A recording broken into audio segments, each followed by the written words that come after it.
प्रभाते सूरनभिरंगती दश दिशा भूपाळी म्हणती श्रीराम समर्थ. सुप्रभात. हिंदू जागृती न्यास आणि श्री घंटाळी देवी संस्थानच्या प्रभाते मनी या कार्यक्रमात डॉक्टर अश्विनी बापटचा सस्नेह नमस्कार. श्री ब्रह्मचैतन्य महाराज गोंदवलेकर प्रवचने. 4 जून. परमार्थात अभिमान आड येतो. शास्त्रात 2 गोष्टी सांगितल्या आहेत. इहलोक आणि परलोक कसे साधावेत हे दोन्हीही स्पष्ट केले आहे. परंतु आपण प्रपंच तडीचा आणि परमार्थ सवडीचा मानतो. या दोन्ही गोष्टीत जाणत्याची संगत लागते. परलोक साधून देणाऱ्याला सद्गुरू म्हणतात. जो मनुष्य आपल्याला कळत नाही हे कबूल करतो त्यालाच सद्गुरूकडे जाण्याचा रस्ता मोकळा होतो. आपण भगवंताला शरण जात नाही कारण आपला अभिमानच शरण जाण्याच्या आड येतो. गंमत अशी की व्यवहारात सुद्धा आम्ही अभिमान सोडून ज्याला जे समजते त्याच्याकडे जातो. इहलोक अनुभवाचा आणि परलोक अनुमानाचा अशी आपली कल्पना असते. पण इहलोकाचा अनुभव दुःखाचा येतो तरी तो आम्ही सोडत नाही.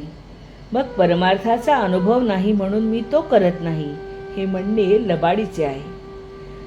प्रपंचात आम्ही काही पाप करीत नाही मग परमार्थ तरी दुसरा कोणता राहिला असे काही जण विचारतात. प्रपंच सचोटीचा असला तरी त्यात अभिमान असेल तर नाही तो परमार्थ होणार. राम करता म्हटल्याशिवाय म्हणजेच अभिमान सोडल्याशिवाय परमार्थ नाही साधणार. मी देही म्हणू लागलो यात अभिमान आला. देहबुद्धीला कारण म्हणजे वासना.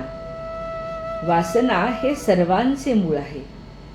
माझा जन्मच जर वासनेत आहे तर ती बाजूला काढल्यावर आम्ही जिवंत कसे राहू असे वाटते. जो या वासनेचा खून करतो तोच परमार्थाला लायक होतो. अंती जी मती ती जन्माला कारण होते. हे सगळे ज्ञानाचे बोलणे झाले. पण प्रचितीने हे सर्व जाणावे. बायको पोरांचा त्रास होतो, मन एकाग्र होत नाही म्हणून बुवा झाला, मठ केले.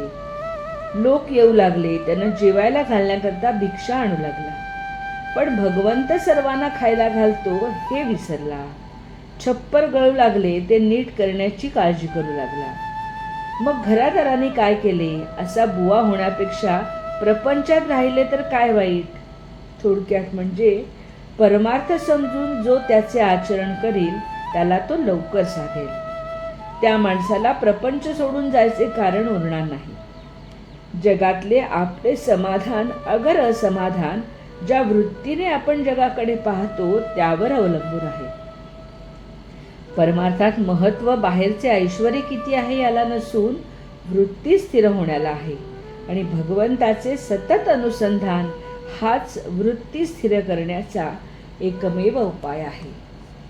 बोधवचन.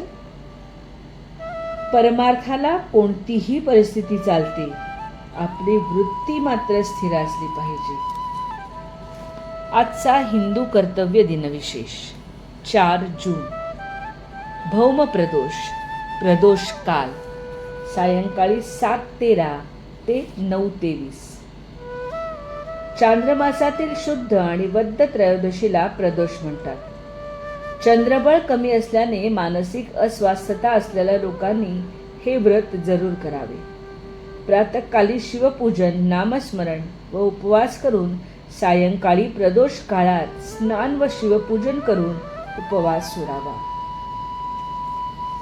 मंडळी, रामरायाचे आणि श्री घंटाळी देवीचे आशीर्वाद आपल्या कुटुंबावर अक्षय राहो.